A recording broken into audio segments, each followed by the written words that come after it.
ಪ್ರಜ್ವಲ್ ರೇವಣ್ಣರನ್ನು ಗೆಲ್ಲಿಸಿಕೊಡಬೇಕೆಂದು ಸವಿನಯ ಪ್ರಾರ್ಥನೆಯನ್ನು ಮಾಡುತ್ತೇನೆ. ಅವರ ಕುರಿತು ಕ್ರಮ ಸಂಖ್ಯೆ 2.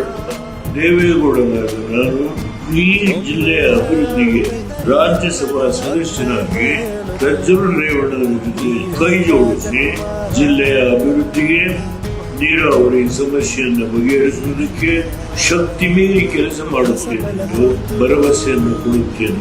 ಇಡೀ ಕ್ಷೇತ್ರದ ಮಹಾಜನತೆಯಲ್ಲಿ, ಯುವಕರಲ್ಲಿ, ಹಿರಿಯರಲ್ಲಿ ಈ 91ನೇ ವಯಸ್ಸಿನಲ್ಲಿ ನಿಮ್ಮೆಲ್ಲರಲ್ಲಿ ಕೈ ಮುಗಿದು ಪ್ರಾರ್ಥನೆ ಮಾಡಿ, ಯಾವ ಅಪಪ್ರಚಾರಕ್ಕೂ ಕಿವಿಗೊಡದೆ ಅವರಿಗೆ ಆಶೀರ್ವಾದ ಮಾಡಿ 26ನೇ ತಾರೀಕು ನಾವು ಮತ ನೀಡಿ ಲೋಕಸಭೆಗೆ ಆಯ್ಕೆ ಮಾಡಿ ಮೋದಿಯವರು ಈ ಕ್ಷೇತ್ರದ ಮಹಾಜನತೆ ಒಬ್ಬ ಅಭ್ಯರ್ಥಿಯನ್ನು ನಾವು ಗೆಲ್ಲಿಸಿಕೊಳ್ಳುವುದರ ಮುಖೇನ ನಾವು ತರಲಿಕ್ಕೆ ಶಕ್ತಿಯನ್ನ ನೀವು ಸರ್ವರಿಗೂ ನಾನು ಮತ್ತೊಮ್ಮೆ ವಿನಯದಿಂದ ತಮ್ಮಲ್ಲಿ ಪ್ರಾರ್ಥನೆಯನ್ನು ಮಾಡಿ ಪ್ರಜ್ವಲ್ ರೇವಣ್ಣರನ್ನು ಗೆಲ್ಲಿಸಿಕೊಳ್ಳಬೇಕೆಂದು ತಮ್ಮಲ್ಲಿ ವಿನಂತಿ ಮಾಡಿ